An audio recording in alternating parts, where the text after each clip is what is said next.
Good evening, ladies and gentlemen. Welcome to the August 21st, 2018 meeting of the Burke County Board of Commissioners. I'll ask you at this time to check your mobile devices. Be sure that you have them on silent or vibrate so that we don't hear them ringing during our meeting tonight. And I'll ask all speakers, if you come forward, to come to the podium. Be sure the microphone is on so that we can hear what you have to say, and so that those who are listening by internet or other means can hear and see what you have to say as well. At this time, I'll ask us to stand for our invocation, and we're pleased tonight to have Reverend Jim Dalen with St. Mary's and St. Stephen's Episcopal Church to offer our invocation. Thank you. Let us pray. Gracious God, you have made of one blood all the peoples of the earth. May you keep in our hearts the teachings of Jesus when he told us that however we treat the hungry, however we treat the thirsty, however we treat those who need clothes, and however we treat the prisoners, that's how we treat Jesus. May you give us the wisdom and the courage to amplify the voices of those whose voices have been silenced. In the name of Jesus, we ask all these things. Amen. Amen. Thank you, Pastor. We have tonight from the Girl Scout Troop 02761, Kimberly Williamson and Troop. So if you guys will come forward to lead us in our pledge tonight.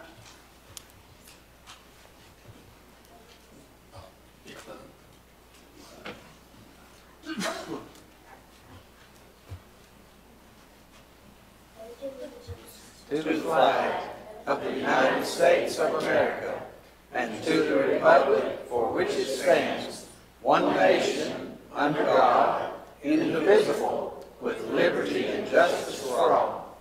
All right, if you guys will come right back down front, we want to come down and make a picture.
All right, Madam Clerk, a roll call tonight. We have all commissioners present with the exception of Commissioner Abley, who was unable to be here with us tonight. County Manager and County Attorney also present. This brings us to item number 4, approval of agenda tonight. We have a gentleman note of one item to remove. This is consent item number 11. This is the request for an additional deputy in the town of Hildebrand. And at the request of the town of Hildebrand for some more time to review that matter, we would like to remove it from the agenda. So with that removal noted, I'll entertain a motion to approve the agenda, otherwise as presented. Mr. Chairman, I make the motion to approve the agenda as amended. All right, thank you, Maynard. All those in favor say aye. Aye. Opposed, no. I believe that's all of us, Madam Clerk. All right, item number 5, approval of meeting minutes. Tonight, gentlemen, you have the minutes of June 19th, 2018 Board of Commissioners regular meeting and approval of July 3rd, 2018 Board of Commissioners pre-agenda meeting, the minutes for those meetings. I'll entertain a motion at this time to approve those. So moved, Mr. Chairman. All right, thank you, Scott. All those in favor say aye. Aye. Opposed, no. All right. Item 6, presentations tonight. We have no formal presentations on tonight's agenda. This brings us to item number 7, scheduled public hearings. We do have one scheduled public hearing tonight. This matter will be coming from Community Development Zoning Map Amendment ZMA 2018-03 and public hearing. And that'll be presented tonight by Scott Carpenter, our Deputy County Manager and Planning Director. Evening, Scott. Good evening, gentlemen. Mr. Chairman, board members, it's a pleasure to see you this evening, and Madam Clerk, you as well. This is zoning map amendment 2018-03, public hearing. Staff has received a rezoning request from Kevin Stroop to rezone one parcel of land, which totals 7.5 acres, from its current zoning of residential 1 to the residential 2 zoning district. The applicant's intention is to rezone the parcel in order to build multiple 2-dwelling duplex homes on the property. This is not possible under the current R1 zoning. Kevin Stroop is here this evening, and after my presentation, he will give a short address to the board as well. So as far as the site analysis goes, the parcel is described as follows. The parcel is currently vacant, and it does not have a 911 address, but it is located on Burkemont Road, and it's across the street from Burkemont Baptist Church. The parcel is served by public water only. Wastewater disposal would have to be handled by a private on-site septic system. The property is not located within any water supply watershed protection area, and it is located within the Salem Fire District. Staff believes the subject parcel was originally zoned residential 1 because of its proximity to the Mountain Glen subdivision, which adjoins it to the south or to the back. The subject parcel was not considered a part of that subdivision. There are no other parcels zoned R1 in the immediate area. The next area zoned R1 is another major subdivision that's about a half a mile away called Mountain Shadows.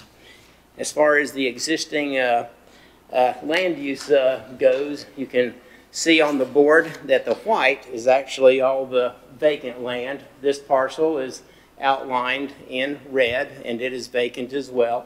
So about 80% of the land is actually vacant. To the north is the church property shown in blue. Over to the right is the state correctional property, and most of that's actually vacant as well and cleared.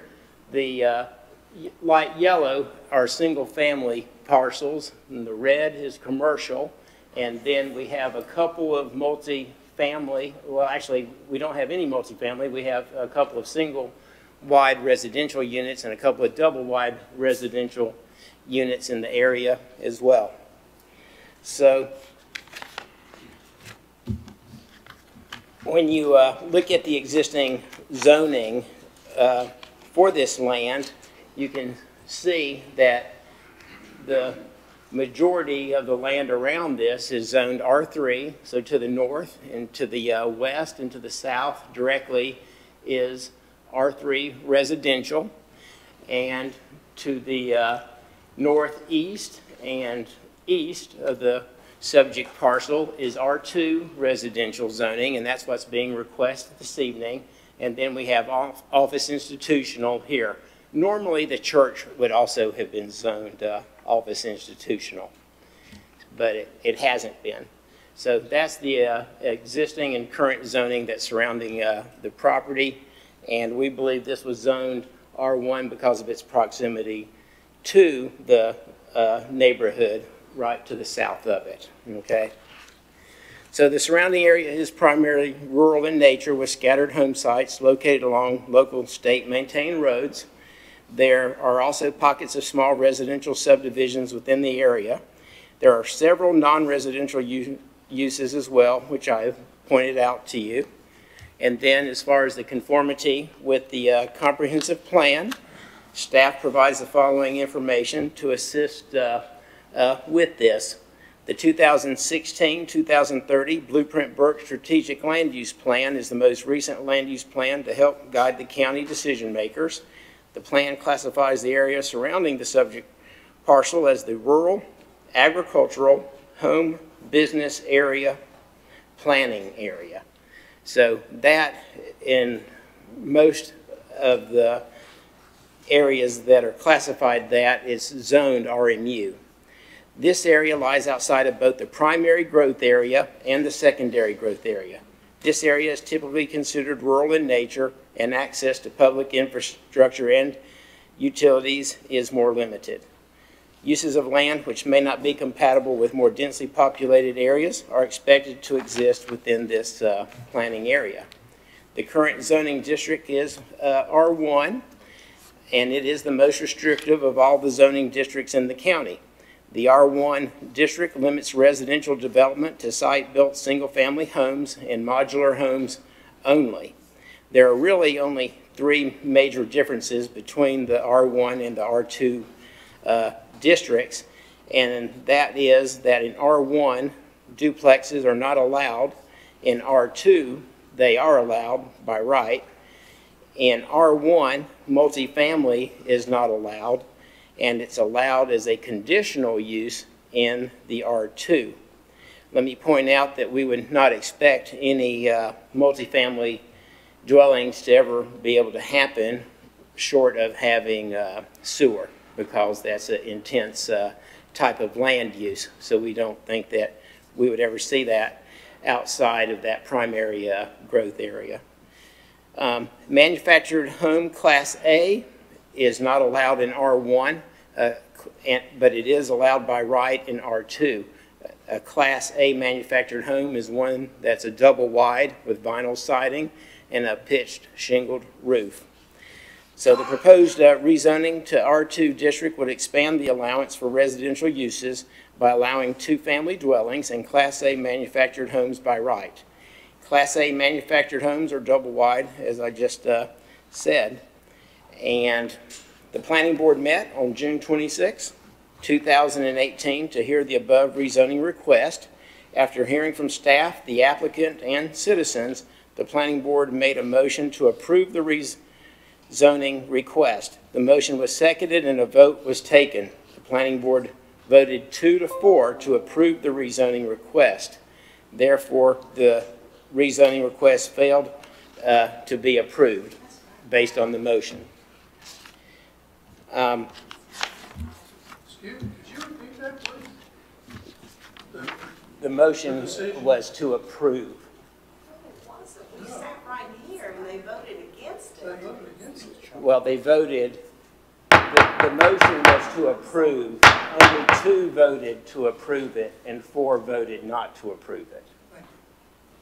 Okay? Carry on. Okay. Sorry, gentlemen. The applicant would like to address the board, and then we'll have a public hearing. All right, thank you, sir.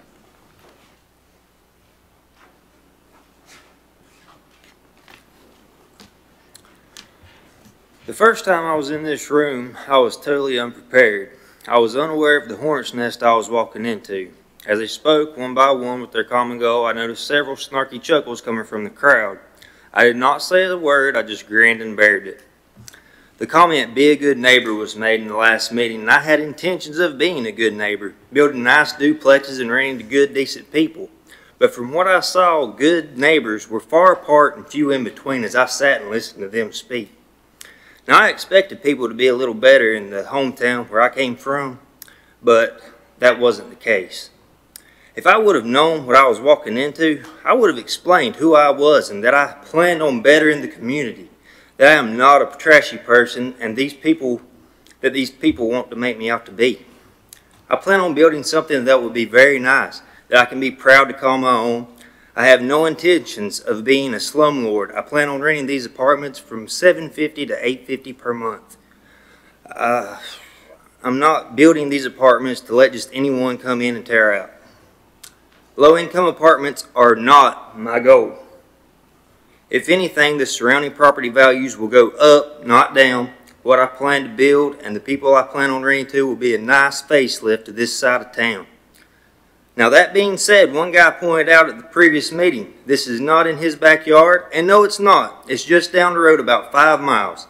If you know who I am, you will know that I'm not building trash, and as long as we get R2 zoning, there will be very nice apartments in your backyard, not trash. Why do I want the 6 duplexes? Not only does it look better, but it costs less. If I have to build 12 rental houses, it will cost more, which will in turn cause corners to be cut, and they will not be as nice as the duplexes I plan to build, which may cause me to get lower rent, which will be a snowball effect which will also cause the people being lower income in your backyards. After all, that's what this whole fuss is over. Not realizing that if I have to build small single units, that very well may be what they get in their backyards due to the R1 zoning. I want duplexes. Duplexes are the best decision for everyone involved. Thank you. Thank you.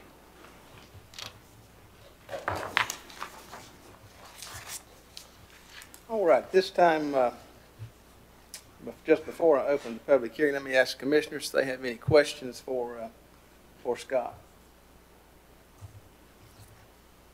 All right, hearing no questions this time, I'll prepare to open the public hearing. Let me remind you, during the public hearing, this is not a debate time. This is simply a time for you to state your concerns and issues, and those will be taken into consideration by the board when we make that determination.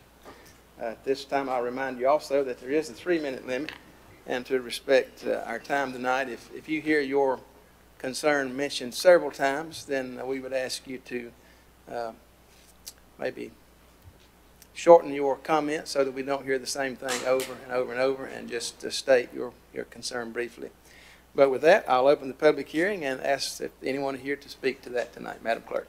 Thank you, Mr. Chairman, members of the board. We have a few people signed up to speak tonight. The first one I would call is Mr. Eddie Grindstaff. Scott, do you have the timer ready? May need to give him just a second. There we go. Okay, Mr. Grindstaff, you'll state your name and address, please. Is the speaker on? Can everybody hear me? Yes, it is. Okay. My name is Earl Grindstaff, Jr. I own the property at 1290 Mountain Glen Circle that backs up to the subject property. I have provided each of you a list of the items that I'll be talking about. In case I exceed the 3-minute limit, you'll have the information. In researching the reason for rezoning, there are a number of items, and I understand that there are a number of factors that go into consideration for rezoning applications. These may include how the zoning may fit into the master or comprehensive plan for the area, whether there are mistakes made on the current zoning classification, whether the desired use is consistent with surrounding uses, the availability of suitable property that is similarly zoned, and the impact on surrounding properties and property owners. I would like to address each of these as they pertain to the rezoning request for the parcel ID number 17918-35631. I'm not aware that there are any zoning changes proposed or recommended for the Salem Community Burkemont Road area related to the master or comprehensive plan or subsequent small area plans currently in place for the county. While one member of the county staff had stated that there is nothing in place that would prevent the rezoning request, there is also nothing in place to encourage or promote the proposed request. Further, after review, consideration, and discussion, the seated planning board didn't find enough merit to initially even vote on the rezoning request. Item 2, there do not appear to be any mistakes with the current zoning classification as it is consistent with adjoining property uses. And as staff mentioned at the planning board meeting, the tract in question was obviously zoned to R1 originally with the intent of protecting the adjoining subdivision. That subdivision is still there, so the reason for that zoning has not gone away. There is no conflict between the current zoning classification, R1, of the subject property and surrounding neighborhoods developments, also R1. There are multiple other properties in the 5 to 15 acre range, a total of 38 in Burke County, 11 in the Salem and Mole area, that are already zoned in a manner either R2, R3, or RMU, including a property a quarter mile down the road adjoining the Abley's property that would allow Mr. Stroop to develop them for his intended use without having to rezone. In considering the impact on surrounding property owners and constituents, I did a comparative market analysis on properties recently sold in Burke County and was surprised at what I found. Homes that have recently sold in the R1 zoning districts have sold for an average of $118.45 per heated square foot, while homes sold with R2 zonings have sold at an average of 66.7 per heated square foot. This could have a drastic impact on the property values of surrounding property owners, as well as resale prices, potentially costing them tens of thousands of dollars. In conclusion, whether this zoning request applies to a parcel beside my house or your house, it is my professional opinion that the highest and best use for this particular property would be to deny the request and maintain the R1 designation, permitting only construction and development of stick-built, single-family homes. All right, Any thank you, Mr. questions? Grindstaff. Thank you. Madam Clerk. Ms. Prudy Green?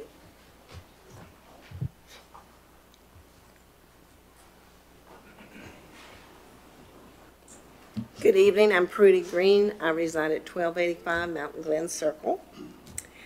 My concern is the things I found online about crime in areas that are either R2 multifamily. In assessing the public information that is currently available online and with discussions and interviews with law enforcement officers, the estimates are that roughly 93% of domestic calls come from multifamily locations compared to single-family properties. 3 of the 4 officers interviewed couldn't even remember the last call they had to a single-family dwelling that was not being used as a rental property.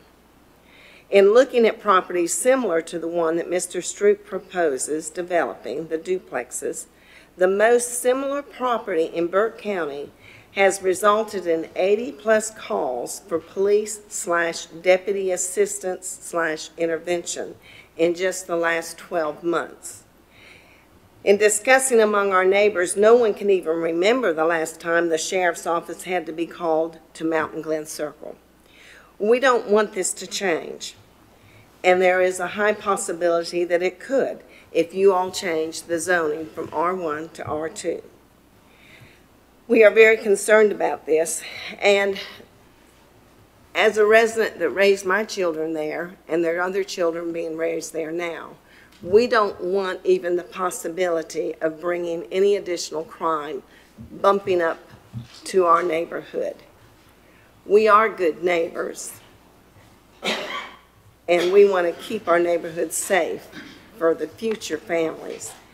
And the map that you all show, there is so little R1 property even available.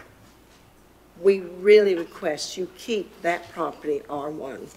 Thank you very much. Thank you, Ms. Green. Madam Clerk. Mr. Richard Green? Good evening. Thank you for hearing the citizens of Mountain Glen Circle. Appreciate it. I'm Richard Green, and I've lived at 1285 Mountain Glen Circle for 40 years. You may know that there are 20 families, 20 on Mountain Glen Circle. Some have been tax-paying property owners for 40 years or more. Like most homeowners, they have spent years of time and tens of thousands of dollars improving and adding value to their homes and property. Our concern is that there is no doubt that multiple family homes have a negative impact on the value of adjacent properties. So it seems clear to me that the decision you make here tonight either will negatively impact the hard work and investment of 20 families, or it will protect their investments. As I see it, the new landowner stands to profit either way, regardless of the decision. So I'm asking that you protect the investments of the 20 families of Mountain Glen Circle by voting not to change the R1 zoning of this property. Thank you. Thank you, Mr. Green. Mr. Barry Georges?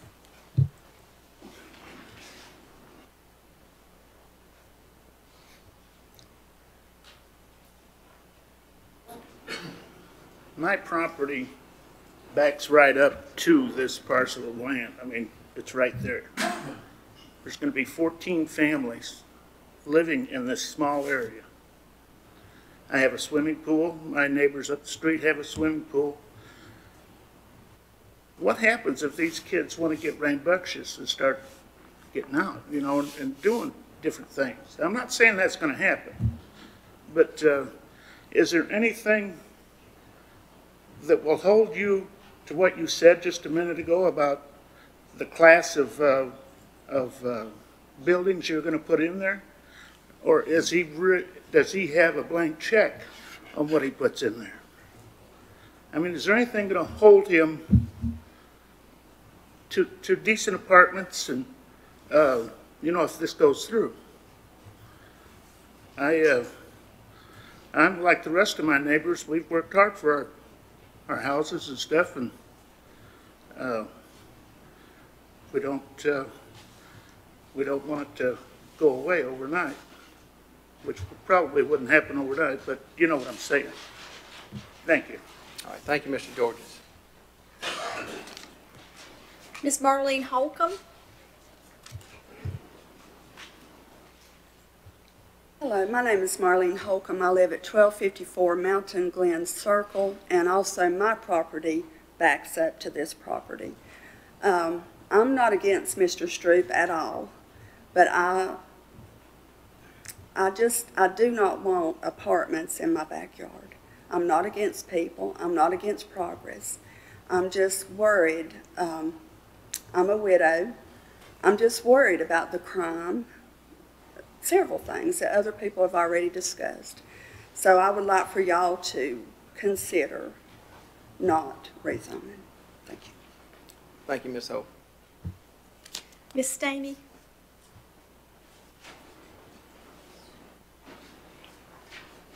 That's Mr. Stamey.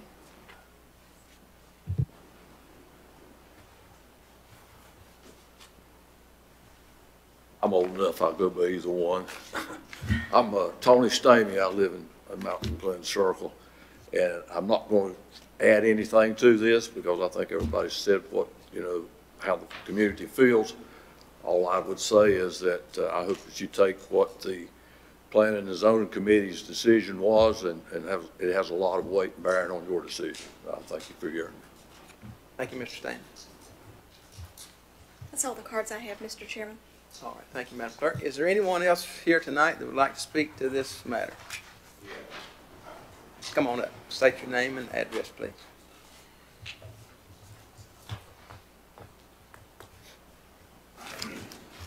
I'm Gary Stroop, and Kevin's daddy. Most of us in here know me. You've known me for years. My family has owned rental property for 40 years or more. And the lady that spoke about how much law was going to the apartments in zoning 2, I'd like to see your facts. I cannot, well, you got to learn that the internet don't know everything. I don't know if I've ever had a sheriff's deputy to come to one of my properties. I don't know if they've ever been. If they are, I'd like to know where it was, or when it was. I don't ever know of it. Our properties is nice. One lady spoke about she's worried about the people, what kind of people it's going to be. You're a widow. 90% of my clients, or my tenants, is widow women and elderly men and women who have retired and has got them a smaller place, has left their home. I've got 14 units. You can go look at them anytime you want to. And you can see the class of people I got there. I don't have any trouble. I'm not going to put up with no trouble. My daddy's had them for 40 years. I've had them for 25 years, and now my son wants to try to have some. We're not going to degrade your property. We was out there today, and we drove through and we took pictures of your property. I've got them over there. There's some really nice places in there. And then there's a big garage yard that's got bukus of cars that you just have to go by every day. I don't think that's too pretty. I've seen junk cars parked in driveways. I didn't say it was yours. I'm just saying it was in your community. You won't see that in my apartments. You're welcome to leave here and drive to them when you leave here this afternoon. and look at them and see what they look like. We just don't run a trashy organization. Well, it's not an organization, it's, what do you call it? They're apartments.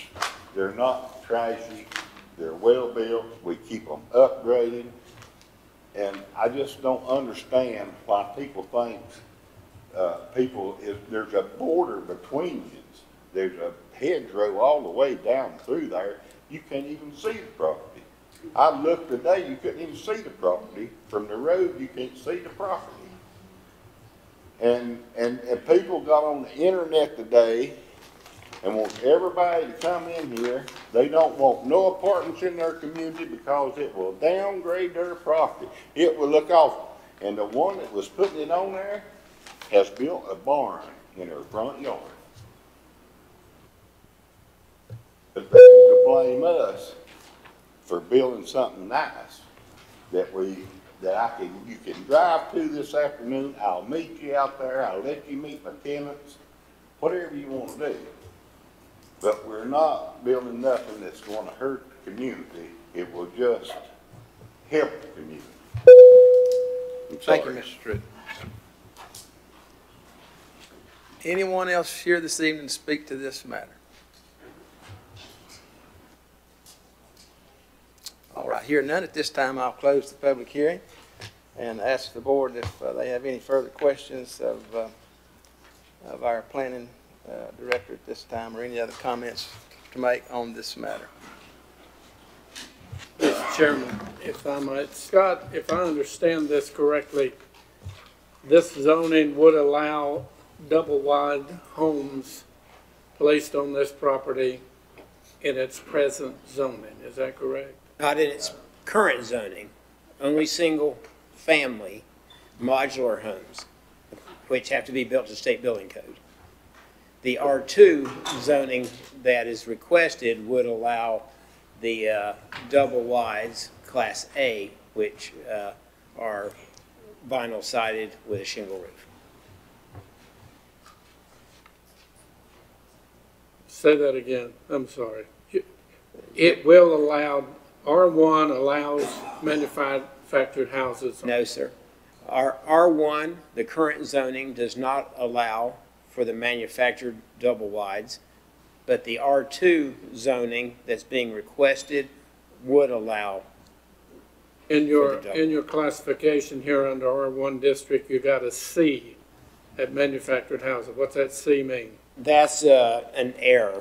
It's actually not allowed. That error is a C for conditional use, but it is not a conditional use in the R1 district. Okay. Scott, can you elaborate on the difference between a modular home and a manufactured home? The only difference, the main difference you'll normally see is the roof pitch is usually different. On the modular unit, it's usually higher up and more pronounced. Otherwise, it comes to HUD and what they allow in a manufactured home versus a modular. A lot of them look very similar, and they're hard to differentiate. And now the mobile homes or manufactured homes have gotten better and better and better because of demand, but they still haven't necessarily gone to modular because of the price break. But they offer all the same things, same layouts. As a matter of fact, nearly every layout that's available in modular is available in manufactured home. So they could look exactly alike, pretty close. Mr. Chairman, Scott, I'm going to ask you the question I asked you before for the benefit of the audience. Would this rezoning set better with that community if we, and I'm just throwing out an example, I don't know how that really would work on that property, but if you rezoned everything on that road, both sides of the road, for 1/4 of a mile deep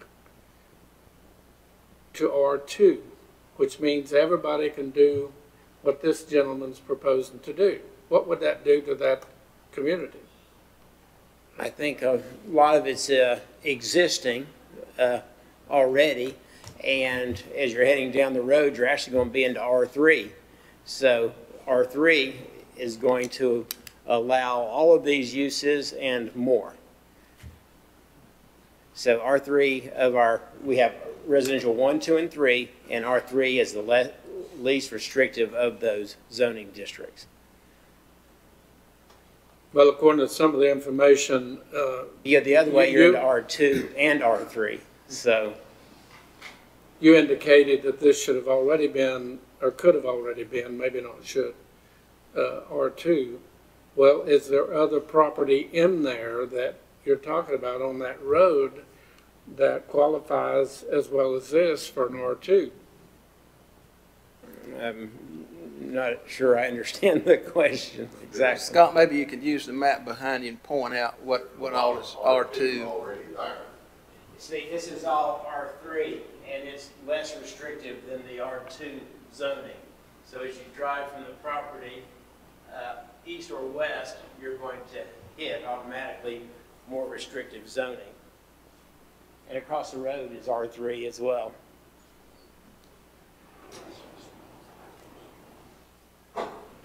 So essentially, Mr. Maynard, everywhere around would allow the duplexes, if that's the question. Say that again. All the areas surrounding this would allow duplexes, except for Mountain Glen and this property. All the others would allow it. If the request came in and somebody wanted to build a duplex, they could. Will you allow Eddie Grunstaff to respond to that? He spoke earlier. He's raising his hand. Okay, Eddie, if you want to stand up, please. Just come to the mic, if you will, please.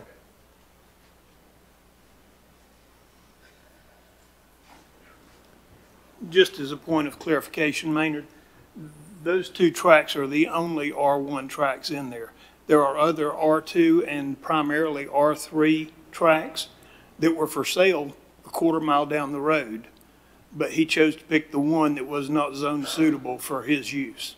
That's the only R1. The other tracks, and they're still available, are zoned R3 primarily on down Jenkins Road, well, less than a quarter of a mile. But yeah, that's the situation. Everything beyond that, you can do whatever you want to with.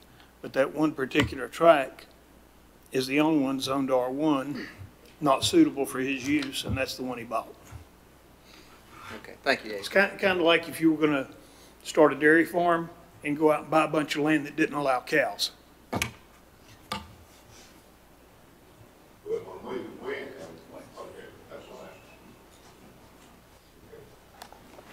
All right, any other questions?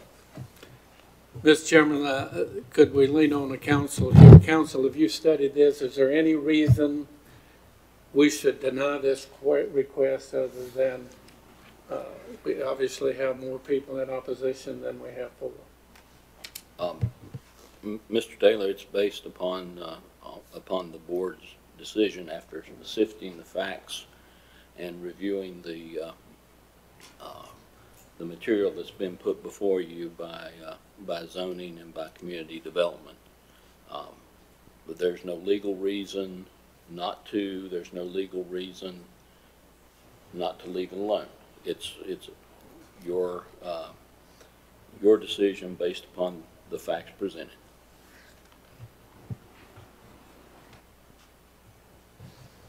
So, Scott, the property across the street is R3, is that correct? Yes, sir.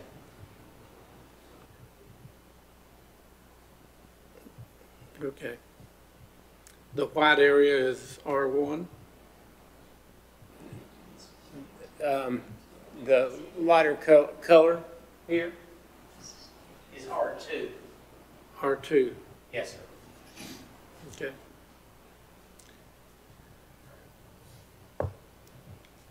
Well, it appears that he's surrounded by R2 and R3s. Okay, that's all the questions I have. Thank you. Yes, sir. Other questions? Mr. Chairman. Scott, I've got a little confused on how many duplexes will be built. How many are there? There's 6 that are proposed to be built. 6 duplexes, that would according be, to Mr. Strick. that would be 12 families? Yes, sir. Okay.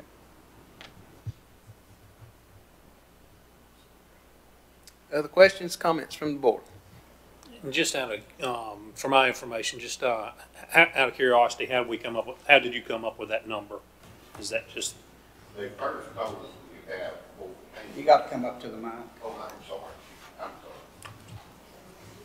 They first told us we could have 14, but then when they went and we thought it was a full 8 acres, but it's like it's like just 2 points less than a quarter of an acre being 8 acres, so we had to cut it back to 6. So for clarity's sake, you know, when you're talking about building the 6 units you're talking about, yes. You know, when we're talking about manufactured homes or modular homes, they could be 14. They could be 14. Could be, but yes. because you're building those brick duplexes, that's off the table. It's not even going to be applicable to that piece of property. When you get those 6 built, it's over. You can't put nothing else on it. So I just wanted that watershed. Exactly. I just wanted right. to make sure that was clarified. Yes, exactly. So once those are on there, nothing else can be done. No, sir. Thank you for the clarity. Mr. Chairman, Scott, do you know what portion of the property, the layout, pardon me, the layout of where those duplexes may be? My understanding is that they're going to move them as far away from Mountain Glen as possible and over onto this road here. Right here. But of course, this hasn't come before us as an item. It has, we're only asking for rezoning at this time. Is it an appropriate use or not? Then when they come in to build, then we'll negotiate all those things. We'll look at the buffer to make sure that it's not interfering negatively upon the residents there. If it is, they'll put in a few trees, but otherwise we don't see any issues this far out with it. It's only 1 structure per acre, so. And the structures are really no bigger than a single-family house is the way we look at it, even if there's 2 families in it. Mr. Chairman, if I may, one more. Scott, in Mr. Grindstaff's remarks, he made a remark about the consistency plan itself. Can you give me a little bit of update, if you can, on the 2016-2030 land use plan? Have we considered anything else in that area under the land use plan? We have not considered any additional rezoning, and when we were having our meetings and we were addressing the current zoning and those discussions, nothing for this area came up that, or we would have already brought it to the board for consideration. So the staff would have initiated that rezoning request, sort of like we did when Morganton dropped the zoning from Morganton's previous ETJ, and we did the rezoning and came to the board. Do you recall if we've had any building requests in that area in the last 12 months? What kind of building requests? I'm sorry? Housing requests. I'm sure there have been. I don't handle those myself, so building inspections do and others. But I'm sure we have, because we've had building pretty much everywhere in the county, and it's been single family as well as manufactured homes has obviously dominated things. We get very few requests for duplexes, and we get absolutely none for multifamily. As a matter of fact, it's been 10 years, I think, since there's been a request for multifamily in Burke County, outside of the municipal districts.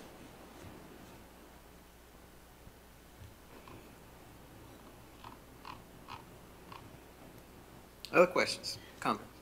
Let me go one more, Mr. Chairman, if you don't mind. There are double-wide residentials in the subject area. Yes, sir. We can put up the existing land use map, and it'll show that analysis that you're looking at was done in I think it was done 4 years ago. So I don't believe the existing land use map has been completely updated. We update it from time to time, but anything that's brown is a double wide. And anything that's flesh colored would be a single wide.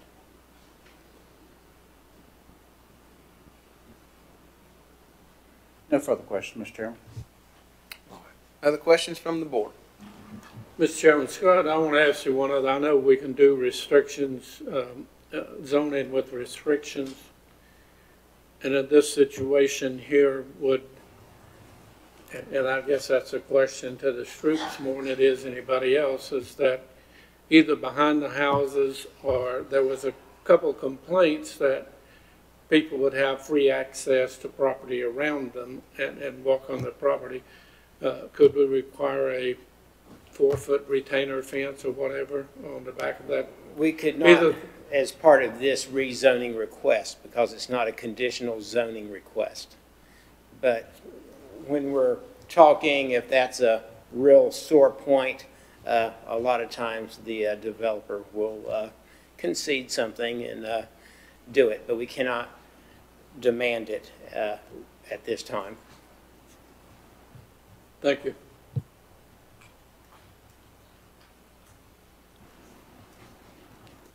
Other questions, comments from the board?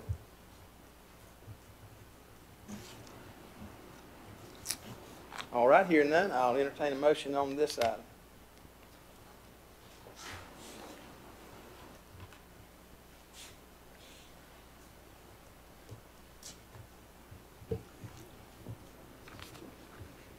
Mr. Chairman, I move to adopt ordinance number 2018-09, an appropriate consistency statement, which entails the proposed zoning map amendment can be considered consistent with the Burke County 2016-2030 land use plan and the Burke County zoning ordinance, and is reasonable and in the public interest because this area lies outside of both the primary growth area and the secondary growth area. This area is typically considered rural in nature, and access to public infrastructure and utilities is more limited. Uses of the land which may not be compatible within more densely populated areas are expected to exist within this planning area. Any new development of the parcel will be subject to the table of permitted and permissible uses by the district. The uses permitted within the R2 zoning district almost mirror those of the current R1 district, with the exception of the Class A manufactured homes, the two-family dwellings, and the multifamily dwelling unit allowance. The R2 zoning district would expand the type of residential uses allowed in the area, as Burke County has a need for affordable housing. All right, thank you, Johnny. All those in favor of the motion, please signify by the uplifted hand. And Madam Clerk, that'll be 4-0. Thank you, Scott.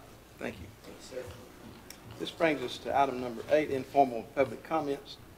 Madam Clerk, any comments tonight? I do not have any cards, Mr. Chairman. All right. Thank you, Madam Clerk. Brings us to item number 9, consent agenda. I'll ask our manager to review the consent agenda. Thank you, Mr. Chairman. You have approximately 20 items, less the one, number 11, Burke County Public Schools, school construction change order number 9. Item 2, clerk appointment to the planning board. Item 3, clerk appointment and removal to adult care and nursing home, CAC. Item 4, clerk appointments to the industrial revenue bond board. Item 5, clerk reappointments to voluntary agriculture board. Item 6, clerk update to TDA roster. Item 7, clerk appointments to animal advisory board. Item 8, community development, approval to assist in the purchase of land for the Fonteflora State Trail. Item 9, county manager dissolution ratification to Burke County Narcotics Task Force. Item 10, county manager class action lawsuit regarding payment in lieu of tax act. Item 12 is finance, approval of bond for finance director.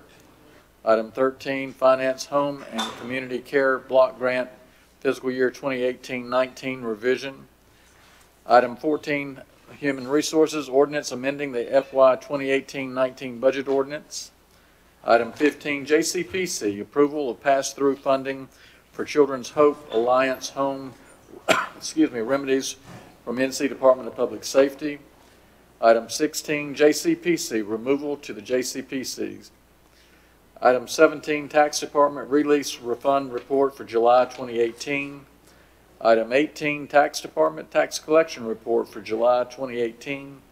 Item 19, Tax Department collections annual settlement report for 2017-2018.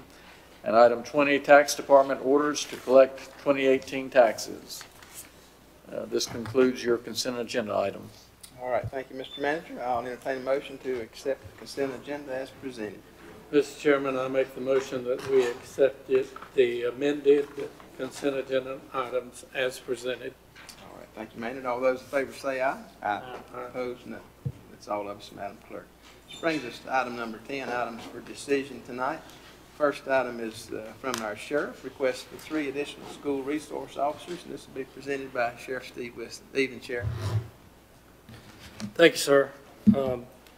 At the request of the Burke County Public Schools, the Sheriff's Office is requesting the addition of 3 school resource officers with the Sheriff's Office. These 3 school resource officers, known as SROs, would work under the same agreement that the current SROs work. They will work in the schools during the school year for 2 months, and then for 10 months, and then in the summer they'd work for the Sheriff's Office. The cost of these positions would be paid by the Burke County Public Schools during the school year, and Burke County would only be responsible for the cost of the positions during the 2 summer months. We originally asked for, in addition to the salaries and benefit costs, the Sheriff's Office would need to request funds to provide proper equipment for 3 additional school resource officers.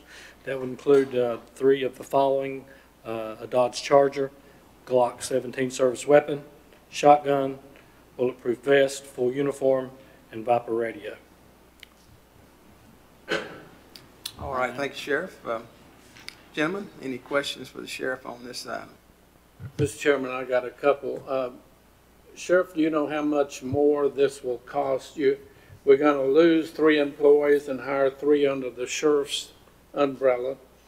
You know how much more that'll cost than it's presently costing the school board? We wouldn't lose 3, it'd be 3 new positions added. Do what? It'd be 3 new positions, you wouldn't be losing any officers. Well, the people who are serving in that now is from a private enterprise, and they would be losing their job, yes. You do lose, the school board loses 3 from another entity and picks up 3 from the sheriff's department. And the question is, how much more is it costing, if any, to put that under the sheriff's umbrella? I don't know what the the company police pay. I have no idea what the difference would be.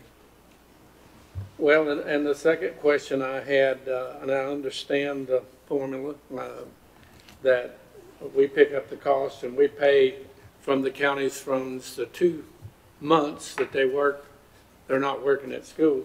But since the school is the one that's hiring them, why can't they pay the full amount? I've got no issues with that. Well, it's just, the taxpayers end up paying the additional dollars, and that's where I'm going with that. It looks like we could, we continue to saddle the taxpayers with dollars of some of the improvements, which, in my opinion, is not necessary. So that's just Maynard's opinion. Thank you, sir. Thank you. Other questions, comments from the board? Mr. Chairman, I have one question that may be for Margaret on budgetary effect. I'm reading that 3 school resource officers for 2 months a year is an additional $26,150 per year. Is that per officer, or is that $26,150 for the 3 officers for 2 months? It's the 3. It was the 3. We went over that information yesterday. That should be for 3. 3 officers for 2 months costs us $26,150. Yes, sir. Thank you, sir.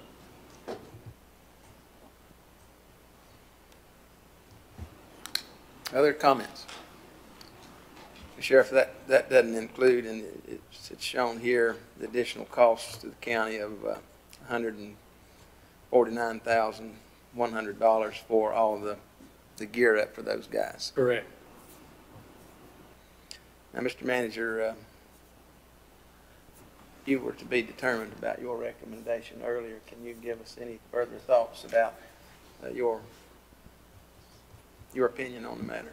Yes, sir. The cars, I think that can probably be done by cars that would have been surplused. We'll just retain those. As far as the Glocks and the vest and the uniforms, I'm not sure if you've got that already in inventory, so that wouldn't be a new cost or not. We carry some surplus items. I don't know if it's sufficient to cover 3 new positions or not. All righty, and it's going to take you a while, even if you advertise to fill the positions, before you conceivably have bodies, so that if we need to come back and ask for some funds for some vest or additional uniform money, I think that would be fairly small in the bigger scheme of things. But the biggest thing would be the cars, and I think, again, we would just not surplus some cars that we're replacing anyways. Those officers aren't regular patrol officers during most of the year, so them having cars with some mileage on them shouldn't be a real problem, I wouldn't think. Yeah, I mean, the reason we asked for that was I think we didn't get all the cars we asked for, and of course what happens is that now we're going to be keeping 3 additional cars, so the maintenance costs will go up in those cars. That's the reason one of the requests that we've had consistently is replacing cars at 100,000 miles or more. I think over the long run you probably save money by doing that. So we're probably 5 cars down from what we requested, so now we'll be 8 cars down. But you're correct in that we will just keep 3 of the best surplus cars and issue those. Sheriff, are you familiar with any of the potential for any monies coming through the state for school protection, school resource officers that might help to offset some of this? I don't know. In fact, I asked that question before, because I know some of the sheriffs, well, not every county, counties have multiple ways of funding school resource officers. Some sheriff's offices do it through their budget solely, and they get grant funding or so forth. So I'm unsure how those monies, the state monies that they did provide for additional school resource officers, can be distributed. I don't know if the Burke County schools can request that additional money, because the legislature did allocate quite a large sum of money for school resource officers. I did ask the superintendent by email, had they looked into that? And I don't know if the county has looked into that, if we could take benefit from that. What I was told at the Sheriff's Association in the question was they did not think that we could apply, the sheriff, Burke County Sheriff, could apply for what it was going to cost us for these 2 months. But I don't know enough to say if there's funds available or not for us to supplement these costs. Okay. Mr. Manager, who would be the most appropriate person to look into that? Can somebody on our staff do that, or just we need to ask the schools to do that? We could ask the school systems to do that, but we could also try to follow up with the finance officer trying to look into that. Do you already have some information? It's my understanding that the school system does have state funds for these positions this year. They've requested that as soon as a decision is made, if it's favorable, that we get them an invoice so they can apply to state funds for their portion. Okay. All right. Thank you. All right. Any other questions on this item? Yeah, while Mrs. Pierce was up there, Margaret, you know, according to the information, and I guess we have to do this. So this is not about that. It's just getting to the final dollars of what we're really looking at. Because when you look at this summary of information, you know, we also provided a car, which we didn't have to do with the other ones. You've got the shotguns, the service weapons, the uniforms, bulletproof vests, Viper radios. And then you also have the insurance that will be added to the Burke County cost. So it'd be nice to get a rundown on that and just see what the real honest to goodness cost difference would be looking at doing this. Those are all included in those costs. We do bill the school system for the liability insurance per officer. All that's included in what we invoice the school system for. In the 26? In the 20, our portion's the 26. Theirs is 100 and, I don't have the number, sorry. The other amount that the school system will pay is approximately 149,000, I believe. So the school during their year, during their 10 months, they're paying for all those expenses. They reimburse us, yes, right. sir. So they are paying for the weapons, the entire 9 yards? No, I'm sorry. We invoice them for the personnel cost of it and the insurance cost, not the equipping on this position. I apologize, I was confusing it with the Hildebrand. The note here says the additional equipment for the 3 school resource officer positions would total $149,000. Correct. Those are for the vehicles that you had in your request. The information I have is on the personnel cost and the insurance cost.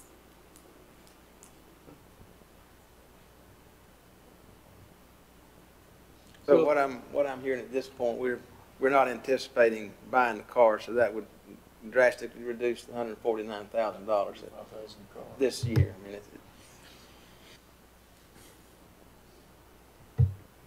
Are we going to vote for this, Mr. Chairman, without knowing what the true cost is?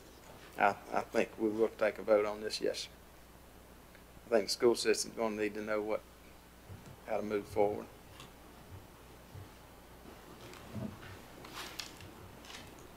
Other questions? All right, hearing no further questions, I'll entertain a motion on this item. Mr. Chairman, I make a motion to authorize creation of 3 additional school resource officer positions, approve a new memorandum of agreement between the Burke County School Board, Burke County Sheriff's Office at this time. All right, thank you, Scott. All those in favor of this motion, please signify by the uplifted hand.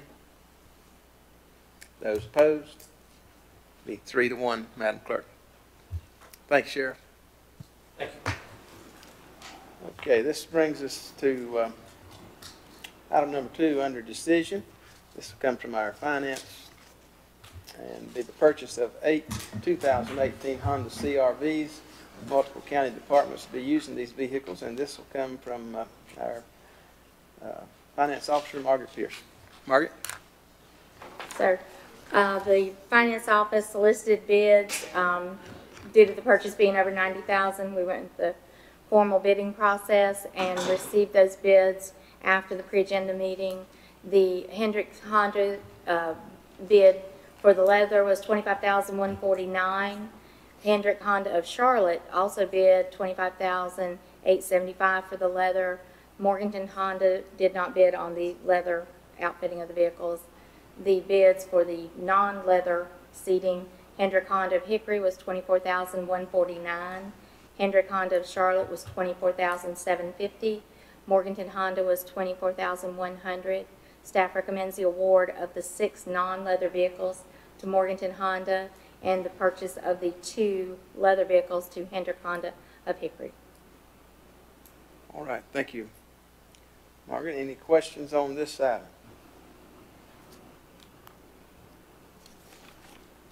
If no questions, I'll entertain a motion. Mr. Chairman, I make the motion to award bids to Morganton Honda for 6 white 2018 Honda CRV-LX all-wheel drive vehicles without leather at $24,100 each. and to Hendrick Honda of Hickory for 2 white 2018 Honda CRV LX all-wheel drive vehicles with leather at the price of $25,149 each. Thank you, Maynard. All right, gentlemen, you've heard the motion. I'll ask the show of hands for those in favor of this motion. Madam Clerk, that's 4-1. Thank you, Margaret. Excuse me, 4-0. Thank you.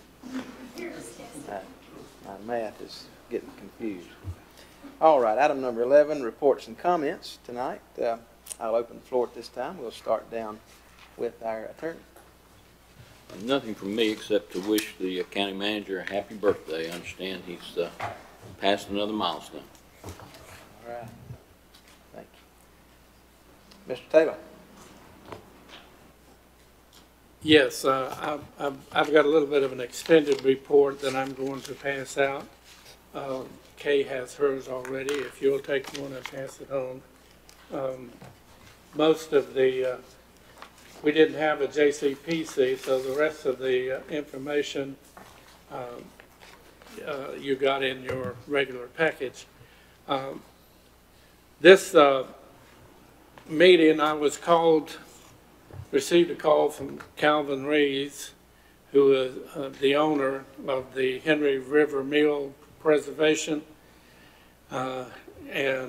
This meeting was held on Thursday, August the 2nd at 10 a.m. He informed me that the council member from the town of Hildebrand and others would be there.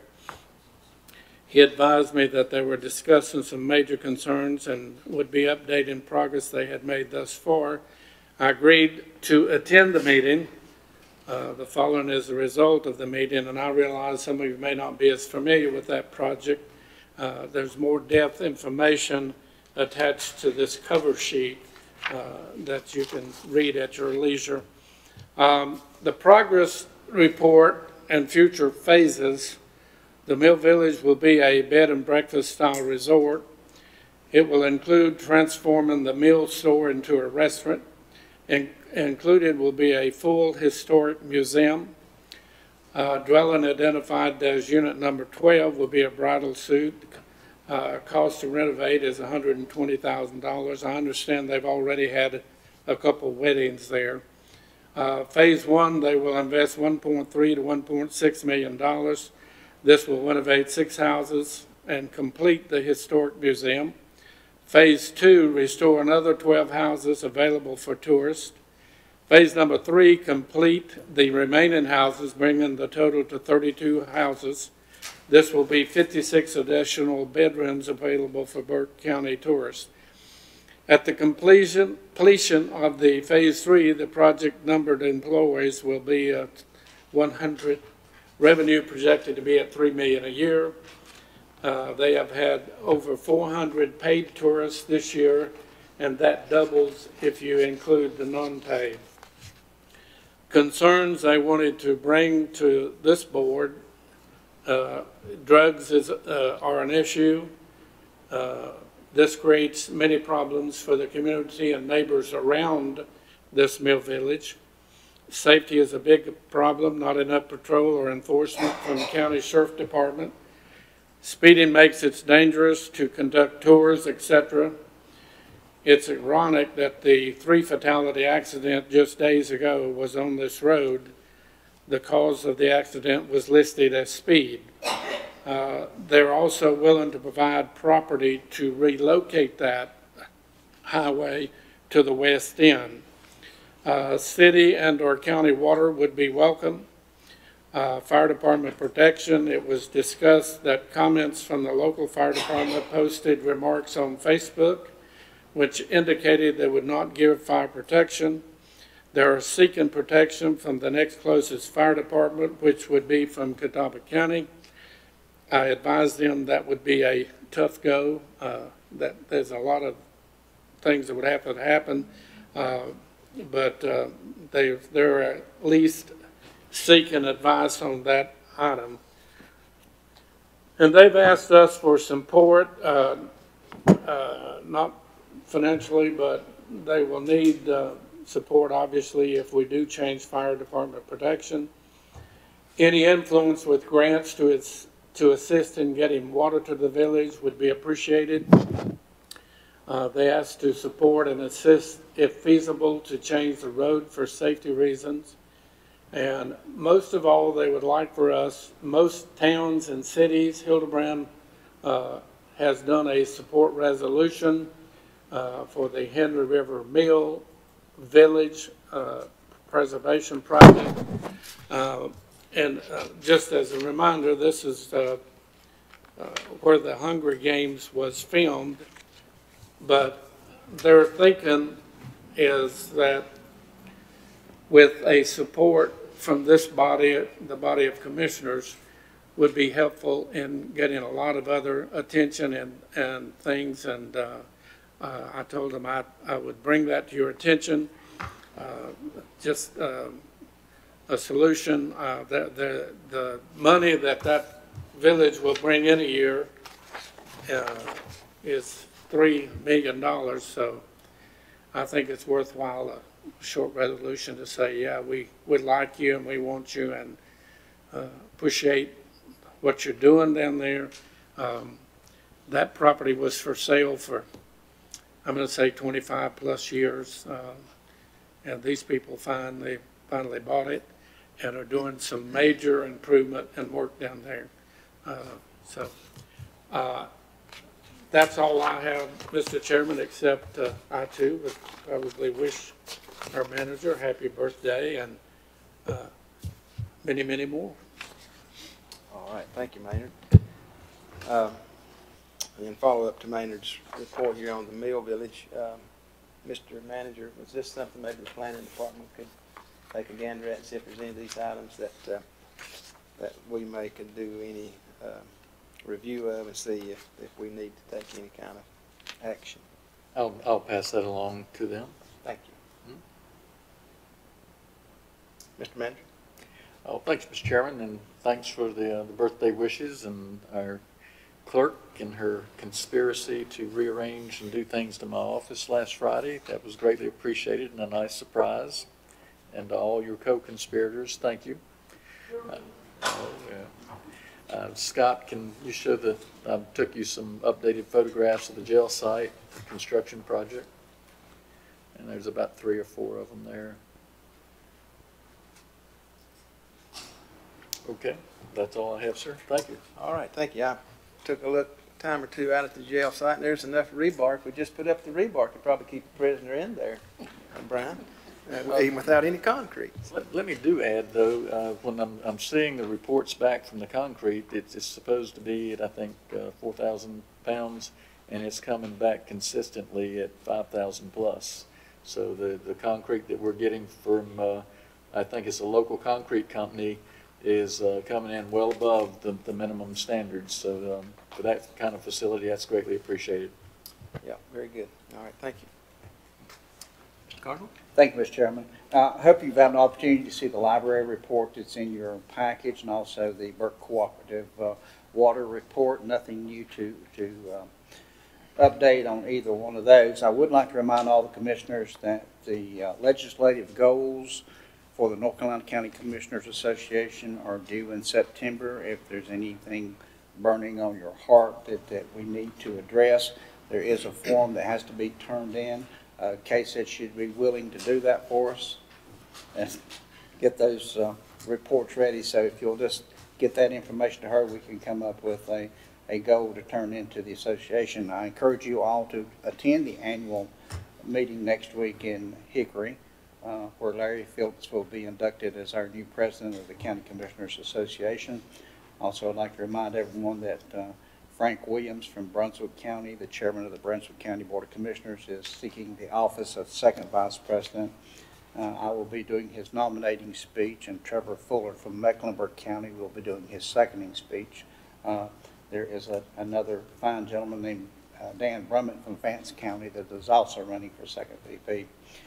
I would like to remind the citizens of Burke County, please, please, please do not litter our county. We had a great presentation at pre-agenda about litter in Burke County, and I think we were all just absolutely shocked at the tonnage of litter that's picked up in Burke County. And I think we were more shocked at how much litter was not being picked up in Burke County. So it's a costly proposition. So I implore the citizens of this county, if you can, please do not litter. And if you have the opportunity to pick up a cup, please pick up a cup and put it in the trash.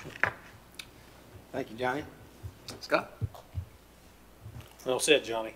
Mr. Chairman, my reports have been submitted, and I'm standing between y'all and birthday cake, so I'm good. All right, thank you. Madam Clerk? My report is in your packet. All right, thank you. Thank you. I too had a couple reports in the group, and I don't have anything else to add at this point. Do remind you that county offices will be closed on September the 3rd in observance of Labor Day, and the board's September 4th pre-agenda meeting will be held at the Burke County Public Library and Senior Center in Hildebrand. So board and others take note of that. The September pre-agenda meeting at Burke County Public Library and Senior Center in Hildebrand at 3 o'clock. All right, Madam Clerk, we'll hear vacancy announcements at this time. Thank you, Mr. Chairman, members of the board. We have the following opportunities for citizens to get involved in county boards and committees. The Hickory Regional Planning Commission, the Adult Care and Nursing Home Community Advisory Committee, Council on Aging, Aging Regional, Juvenile Crime Prevention Council, the City of Morganton Board of Adjustment for the ETJ, the City of Morganton Planning Board for the ETJ, the Voluntary Agriculture Board, the Burke County Board of Adjustment and Planning Board, Burke County Parks and Recreation Commission, the Western Piedmont Regional Transit Authority Transportation Advisory Board, Partners Behavioral Health Management, the Animal Advisory Board, the Board of Health, and the Region E Development Corporation.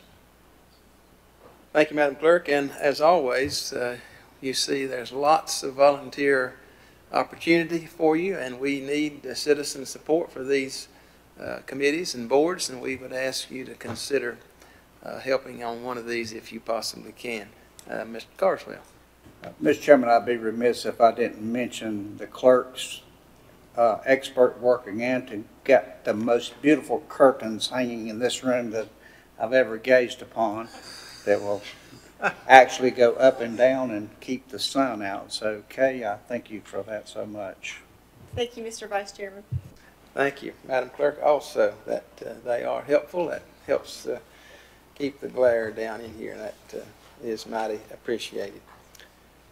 All right. We do have need for a closed session tonight to discuss threatened or pending litigation, to preserve the attorney-client privilege, to discuss economic development matters, and to discuss personnel matters. And we will take a motion to go into closed session in just a moment and invite Alan Wood, Rebecca McLeod, and Rhonda Lee to join us for those discussions at the appropriate times.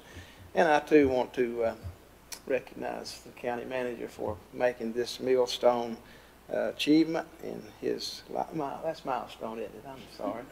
Depends on how you see it. It could be the millstone. Okay, we'll be celebrating that a little bit more as we go along. At this time, I'll entertain a motion to go into closed session, and we'll take about a 5-minute recess before Mr. Chairman, if I may, I failed to tell you I've got some diagrams and stuff if anybody's interested in seeing it. Okay, that might be. And I will make the motion to. All right, thank you very much. All in favor say aye. Aye. Opposed, no. I believe we're all in favor of that. Thank you.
We'll come back into open session at this time, and we do have two matters to act on tonight in the open session. And first item will be to authorize a salary level for the nursing director position, and I'll hear that motion from Commissioner Mulvey. Mr. Chairman, I move to authorize the health director to offer a salary that is 15.5% above the minimum pay grade for pay grade 30 to a prospective candidate for the nursing director position. All right, thank you, Scott. Gentlemen, you've heard the motion. All those in favor, please signify by the uplifted hand. Madam Clerk, that's 4-0. Then we have another motion to consider tonight for extension of contract for our county manager, and I'll hear Commissioner Carswell for that motion. Thank you, Mr. Chairman. It's with great pleasure and on behalf of the Burke County Board of Commissioners, I move that we extend the employment contract with Kenneth B. Steen, current county manager, beginning on January the 1st of 2019 and extend that till December the 1st, 2022. All right, thank you, Mr. Carswell. All those in favor of that December motion? the 31st. What did I say? First. 31st. My tongue, it was 31st. All right, gentlemen, you've heard the motion. I will ask for a vote. All those in favor signify by the uplifted hand. Madam Clerk, that is 4-0. With that, I believe that finishes up our business tonight. I'll entertain a motion to adjourn. So moved, Mr. Chairman. All those in favor say aye. Aye. We shall be adjourned. Thank you very much.